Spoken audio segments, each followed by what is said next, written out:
My name is Amelia, but people call me Millie, and I'm 58 years old. I never thought my own son would be the one to push me out into the cold.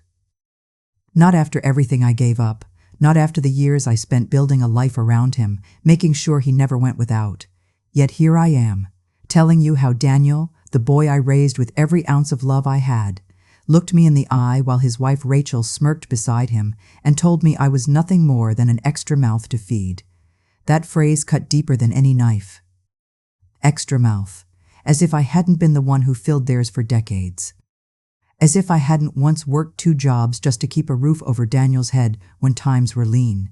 That night, sitting there with their words heavy in the air, I felt my dignity stripped away.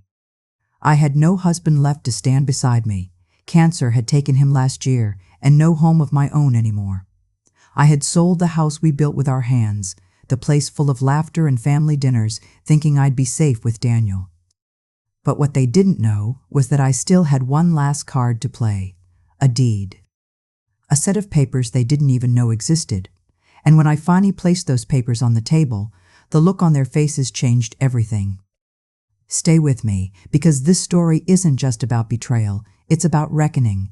Comment where you're watching from, and don't forget to subscribe for more stories like this. Before we continue, tell me, where are you watching from today? Drop it in the comments. If stories like this one resonate with you, hit subscribe. Before everything fell apart, my life was full of love. My husband, Michael, was my anchor in this world. He was steady, patient, and always had a smile waiting for me when I walked through the door. We built a home together in Cedar Park, just north of Austin. Not a big house, not a fancy one, but every inch of it carried our fingerprints. Michael laid the tiles in the kitchen with his own hands, and I painted the walls a soft yellow because I wanted the place to feel like sunlight, even on stormy days. That house wasn't just wood and brick. It was the backdrop of our lives. I still remember Daniel, our only child, running down the hallway in his little cowboy boots, the sound echoing like music. I can picture him sitting at the kitchen table, tongue poking out as he practiced his handwriting, Michael leaning over to guide his hand. Every corner held a memory: birthday parties, Christmas mornings, even those long, quiet evenings when the 3 of us sat together without saying much, just enjoying the comfort of being near each other. Michael and I weren't wealthy, but we were careful. I clipped coupons, sewed clothes, and packed Daniel's lunches with love. Michael always said, "A dollar saved is a dollar earned, Millie." We tucked away what we could, not because we dreamed of luxury, but because we wanted security for Daniel's future. He was our reason for everything. Michael also believed in teaching Daniel responsibility early. He gave him chores, paid him a small allowance, and expected him to save a portion. I'll never forget the day Daniel came home begging for a shiny red bike. Michael said, "If you want it, son, you'll have to earn half." Daniel mowed lawns that summer, sweaty and sunburned, but when he finally wheeled that bike into the driveway, his pride was brighter than the paint on the frame. Those were the lessons Michael lived by. Work hard, respect what you have, and never take family for granted. Then came the cancer. The word still tastes bitter on my tongue. It started with Michael losing weight, then the doctor visits, the endless tests, the hushed conversations in sterile rooms. I tried to be strong for Daniel, but deep down I was terrified. Watching the man who had carried me through life shrink before my eyes was a pain I can't put into words. The day Michael passed, it felt like the floor vanished beneath me. I lost my husband, my partner, my safe place. The house became unbearable after that. Every room echoed with memories that cut me open. His laughter in the kitchen, the smell of his aftershave lingering in the bathroom, the sound of him humming while fixing something in the garage. Nights were the worst. I'd wake up expecting to hear him breathing beside me, only to find emptiness. I told myself I needed a fresh start. Selling the house was the hardest decision I've ever made. Signing those papers, handing over the keys, it felt like I was erasing a lifetime. But I convinced myself it was necessary. Too many ghosts lingered in those walls. Daniel and Rachel offered me a place to stay. Or at least Daniel did. He said, "Mom, you shouldn't be alone. Come stay with us for a while." I clung to those words like a lifeline. Maybe this was a new chapter.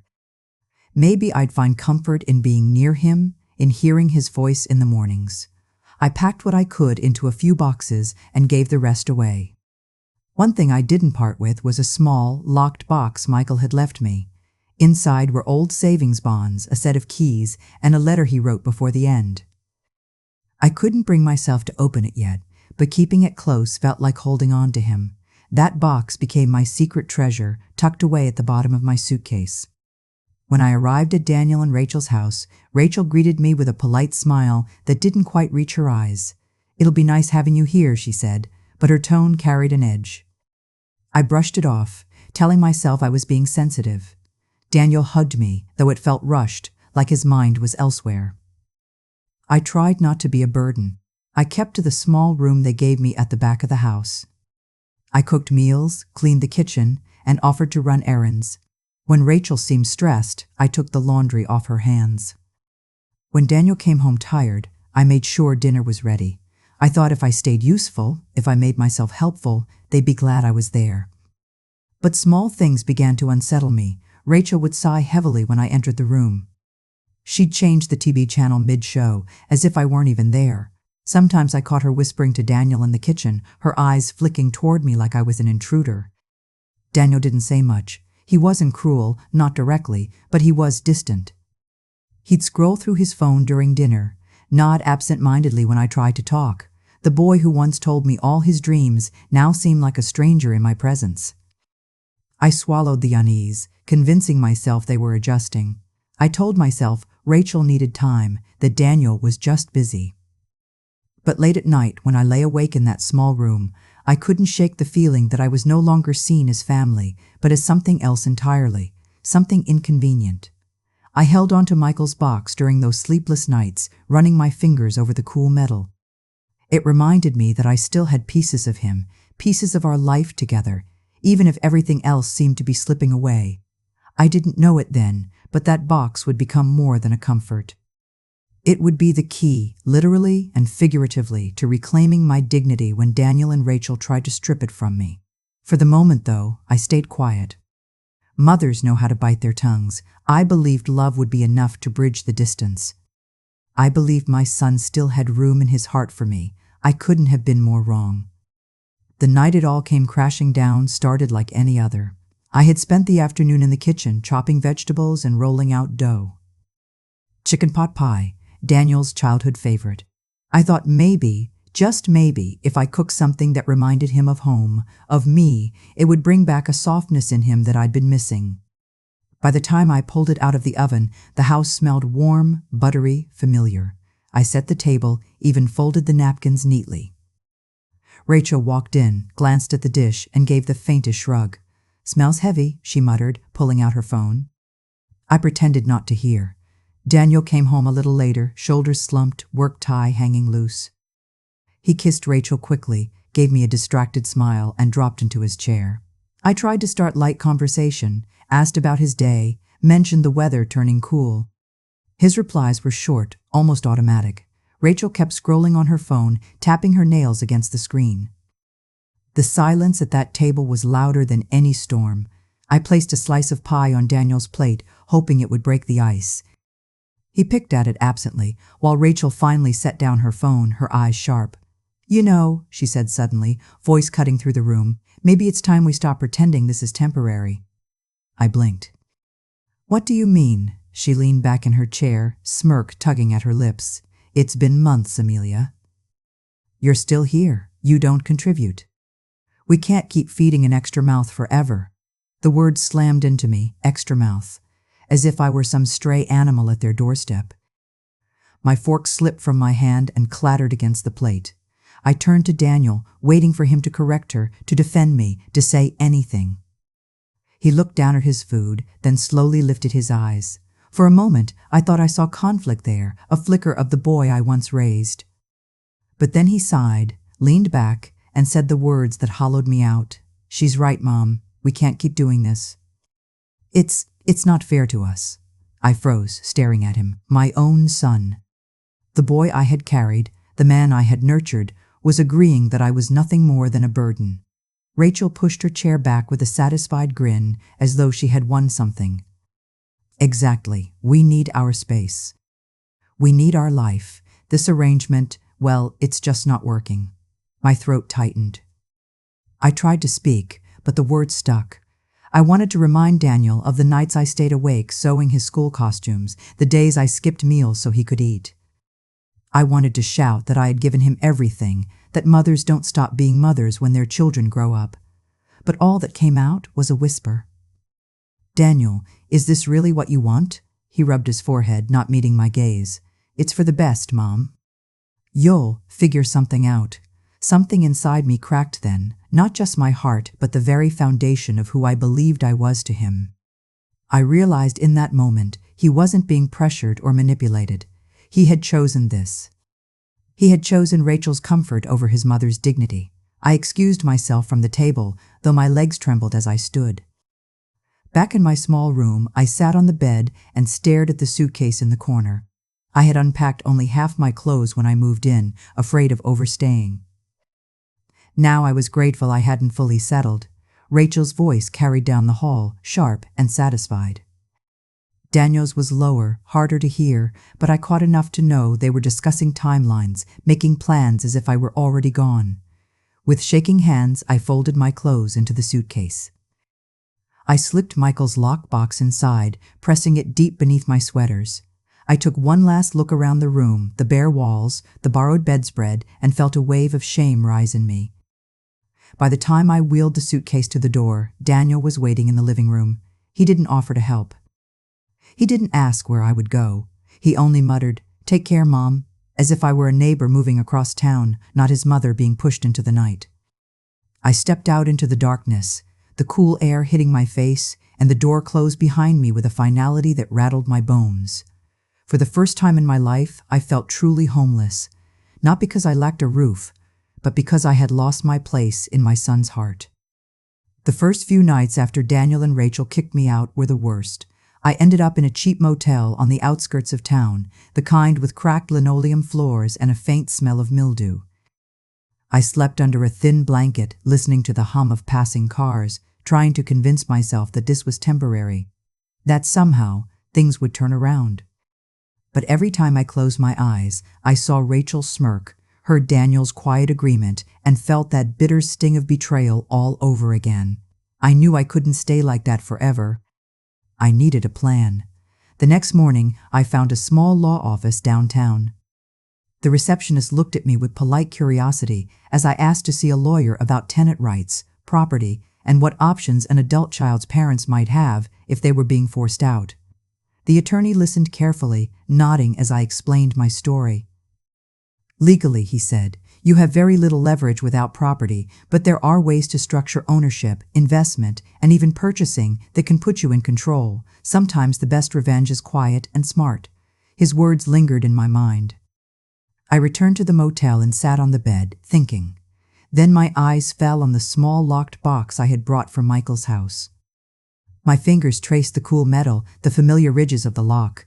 Inside were some old savings bonds and a small inheritance Michael had tucked away, meant for emergencies or opportunities. I had almost forgotten about it, but now it felt like a lifeline. The box wasn't just a memory of him, it was a tool. A seed I could plant. Over the next few days, I wandered the neighborhoods near Daniel and Rachel's house, ostensibly to clear my head. That's when I noticed the building where they lived. A modest apartment complex, beige brick, with a for sale sign planted in the lawn. My heart skipped a beat. Could it be? I walked closer, pretending to admire the landscaping, and snapped a mental note of the realtor's number on the sign. Later that day, I called the number. A cheerful woman named Claire answered, walking me through the details. The building had 6 units, each renting for a fair rate. The entire property was on the market, the previous owner wanting to retire. Claire didn't ask why I was interested. She simply went over the numbers, the paperwork, the potential for rental income. I scribbled notes in my notebook, my pulse quickening. As I sat in the motel room later that evening, I thought of Michael's words. He used to say, "Land never loses value, Millie. You can't take it with you, but it can take care of you if you're smart." I felt his presence beside me, and for the first time since his passing, a spark of hope ignited. Maybe this was the way. Maybe I could take control without anyone seeing it coming. I started quietly investigating Daniel and Rachel's finances. I asked discreet questions in the neighborhood, learned which utilities were in whose name, and discovered through a casual conversation at a local coffee shop that they didn't own the building they were renting. Renting. All this time, they'd acted as if they were untouchable, as if I had no say, and yet the foundation of their comfort belonged to someone else entirely. I spent nights going over the numbers, imagining scenarios. If I bought the building, I could control their living situation. I could ensure they understood what it felt like to have power taken from them. The thought gave me a strange mixture of satisfaction and anxiety. Could I really do this? Did I have the courage? Every detail mattered. I needed to know the current owner, the legal documents, the deeds, the signatures required. My hand brushed the small keys tucked in Michael's box, keys to safety, keys to possibility. I imagined signing my name, just as I had signed every other major decision in my life, and knowing that this time it would be for me. Evenings were the hardest. Alone in that motel room, I replayed conversations with Rachel and Daniel, every smirk, every dismissive glance, every whispered insult. I wrote it all down in a notebook, not out of malice, but as a map. Each slight was a clue pointing me toward a solution that they could never anticipate. I met the realtor again, this time in person, walking through the building, inspecting units, imagining how it could feel to have ownership in my hands. Each step up the stairs, each unlocked apartment door seemed to whisper possibilities. I pictured Daniel and Rachel entering a notice from the landlord. Little did they know that landlord could be me. By the end of the week, the plan started to take shape. The money in Michael's box, combined with careful budgeting and a small loan the lawyer suggested, would be enough to secure the building. I could purchase it quietly without anyone suspecting a thing.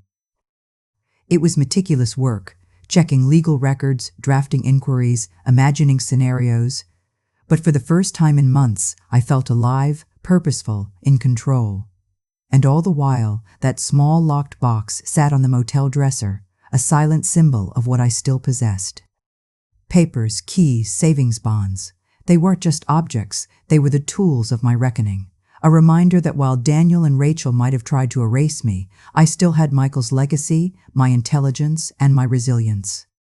The first steps were taken quietly, deliberately. No one suspected a thing. The building was for sale, the papers ready, and I was moving forward. This wasn't about revenge in a loud, cruel way.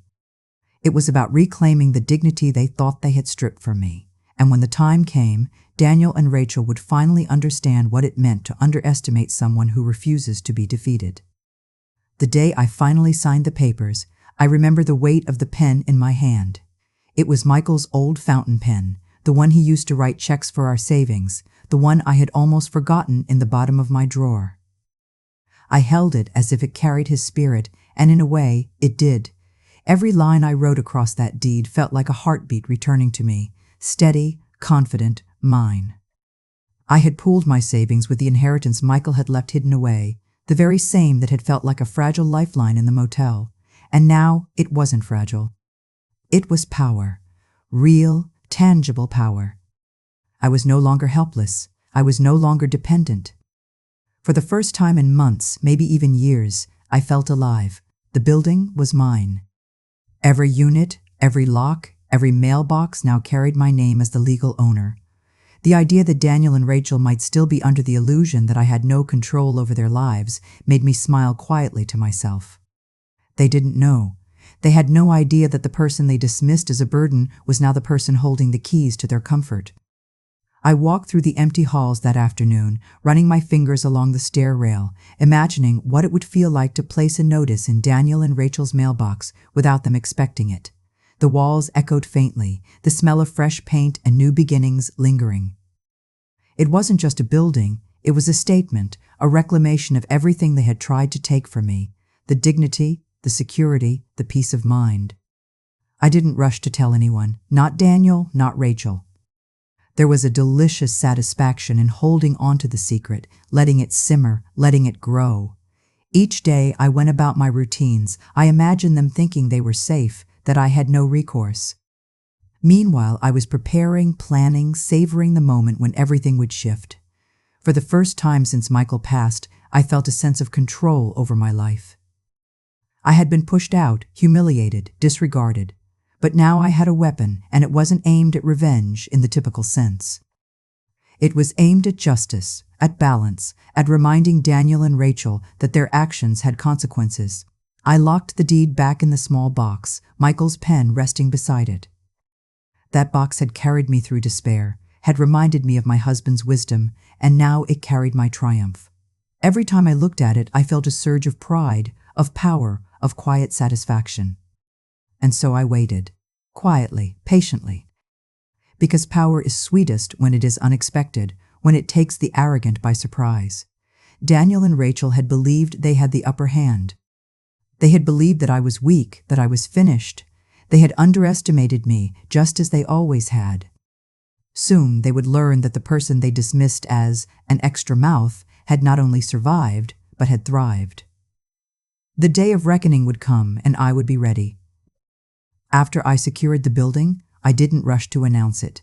Life was quieter when power is silent.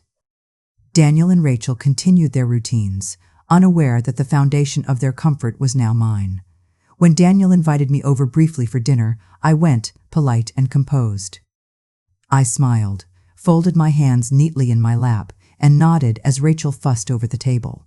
She was smug, of course, pretending that their privacy had always been the reason they kept me at arm's length. I nodded along, saying nothing, storing each smirk, each dismissive glance in the vault of my mind. The first hint of tension came with the building notices. They arrived in the mailboxes, carefully drafted by my property manager. The words were polite, professional, but clear. Rents were increasing. Not exorbitantly, not cruelly, but enough to make Daniel and Rachel sit up and notice. I didn't need to send a threatening letter. The numbers spoke for themselves. I watched from a distance, quietly, as whispers began in the hallways of the building. Neighbors speculated about the new landlord, about why the increase. One tenant mentioned the letters to Daniel and Rachel when they were picking up their mail. That's when panic flickered across their faces. I could almost see the gears turning, the realization that their comfortable little world was shifting. A few days later, Daniel called the office, pleading with the property manager for leniency. "We've had some unexpected expenses," he said, voice tight. "Is there anything you can do?" The manager spoke politely, noting policy, and hung up. I listened to every word, hidden behind the polite anonymity of the phone system. I didn't speak. I didn't have to. The realization that the landlord they feared so much was the person they had dismissed as helpless, that was enough. Rachel paced the living room, muttering under her breath about unfairness, about how they had supported me for months while I did nothing. Daniel stayed quiet mostly, but I could see the conflict on his face, the same face I had loved and nurtured. I felt a pang of guilt, not for the actions I had taken, but for the distress it caused my own son. A mother's heart always wavers between justice and mercy, and mine did too. Each day I balanced my private triumph with quiet observation. I wasn't cruel. I simply allowed events to unfold naturally. They didn't know the landlord was me, and they didn't know that every document, every deed, every signature had been secured with care. The power of knowing, of holding that box of keys and deeds in my hands, was intoxicating, yet tempered with reflection. I reminded myself that this wasn't about revenge for the sake of cruelty. It was about reclaiming my dignity. I thought back to the nights at the motel, to the humiliation of standing with my suitcase, to Daniel's voice agreeing with Rachel's words. I replayed every slight, every glance, every dismissive comment. It wasn't about punishment. It was about making the truth visible. The building became a mirror. Every tenant's glance, every murmured conversation reflected back the tension I had quietly orchestrated. Daniel and Rachel's panic grew, their conversations more frantic, their smiles forced when they passed neighbors in the hall. I could almost see the realization dawning. The comfort they had taken for granted was no longer untouchable. Through all of this, I kept Michael's small box close. The pen, the deeds, the keys, they were tangible reminders that I still had agency, that the years of love, care, and prudence were not erased by one cruel night of betrayal. I wasn't vindictive, I was prepared. I wasn't angry, I was steady. Finally, the day approached when I would reveal myself. Daniel and Rachel's panic had reached a peak. They were scrambling for solutions, questioning neighbors, even considering moving. Every frantic phone call, every whispered consultation only solidified my resolve. They had thought they could erase me. Now they had to face the truth. I walked through the building, noting the mailboxes, the doors, the small details that once seemed mundane. Each one now symbolized authority, ownership, and a reclamation of the life I thought was lost. I felt the thrill of quiet power and the bittersweet sorrow of witnessing my son's complicity. It wasn't long before everything would converge, the confrontation that would finally bring clarity, justice, and undeniable reckoning. The stage was set. Daniel and Rachel had no idea that the person they had treated as a burden was now holding the pen, the papers, and the power that could change their world entirely. And I was ready. After the confrontation, life shifted in ways I hadn't fully imagined. Daniel and Rachel didn't stay long. They scrambled to find a new place, downsizing hurriedly and moving out of the building they had taken for granted. I watched from my office window as the moving truck pulled away, the tension of months evaporating into the warm afternoon air. The sight was bitter, yes, but also strangely peaceful. Justice had been served, not with anger, but with the quiet certainty that the world could be balanced when you refused to be overlooked. I spent the next few days restoring my apartment in the building. I unpacked carefully, arranging my small space with intention. I hung curtains that let sunlight stream in, placed photographs of Michael and our happiest moments on the walls, and brought out the small decorative items I had kept from our old home. Every piece was a reminder that this apartment wasn't just a place to live. It was mine, my sanctuary, my reclamation of dignity. Neighbors began noticing the changes. A few waved in the hallway, bringing small introductions and warm smiles. Over time, conversations developed. I learned that Mrs. Patel in 2B baked bread every Friday and that Mr. Thompson in 3A loved to play chess. Slowly, a new community formed around me, one that was rooted in kindness rather than obligation. It was a comforting contrast to the loneliness and betrayal I had endured. Each evening, I would sit at my small dining table, Michael's old box beside me. Inside were his savings bonds, the keys, and now the deed to the building. I ran my fingers over the cool metal before closing it carefully and locking it away. It felt symbolic, as though placing the deed inside the box was the final seal on a chapter that had threatened to break me. I had reclaimed not just property, but my sense of self. Even in quiet moments, I felt Michael's presence. He had always said land was never a waste of care or love, and now I understood why. That principle had guided me through despair, through betrayal, and into this unexpected triumph. Owning the building didn't make me vengeful. It made me whole again. I had learned the hard way that power could coexist with compassion and dignity could be restored without cruelty. I allowed myself small pleasures that had once been lost. I started gardening on the small balcony of my apartment, nurturing flowers that reminded me of the backyard Michael had loved. I began reading more, reconnecting with books I had set aside for decades. And most importantly, I found peace. Not the kind of fleeting happiness that disappears with the wind, but the grounded, steady peace of a life reclaimed and respected. While Daniel and Rachel had faced the consequences of their actions, I had faced mine, my fears, my grief, my sense of helplessness. And through it all, I realized that justice wasn't about punishment. It was about finding balance, ensuring that the people who tried to diminish you could no longer do so. The building stood as a silent testament to resilience, strategy, and the quiet strength that comes from refusing to be ignored. For the first time in years, I could walk the halls, unlock my door, and feel entirely at home. The past was there, but it no longer had power over me. I had restored my dignity, nurtured my independence, and created a space where I belonged, not because anyone owed it to me, but because I had earned it. Family should mean protection, not betrayal, but sometimes dignity is worth more than blind loyalty. I learned that lesson the hard way. When Daniel and Rachel treated me as an extra mouth, I had a choice: shrink, accept humiliation, and disappear, or stand quietly, gather strength, and reclaim what was mine. I chose the latter, and it changed everything. Unconditional love doesn't mean tolerating abuse or allowing others to trample over your life. It means knowing your worth, protecting yourself, and finding ways to restore balance when the people you trusted betray you. I won't lie, it wasn't easy. They were moments of doubt, nights of fear, and a heavy weight of guilt. But each step toward reclaiming my home, my dignity, and my peace reinforced a truth I had forgotten. Resilience and courage can create justice when kindness and patience alone fail. I want you to take this story as a reminder. Never underestimate your own strength. And if you've ever felt overlooked or taken for granted, remember that quiet, thoughtful action can change your life in ways others never see coming. Comment below where you're watching from and share your thoughts. If you want more stories of courage, betrayal, and ultimate justice, don't forget to subscribe.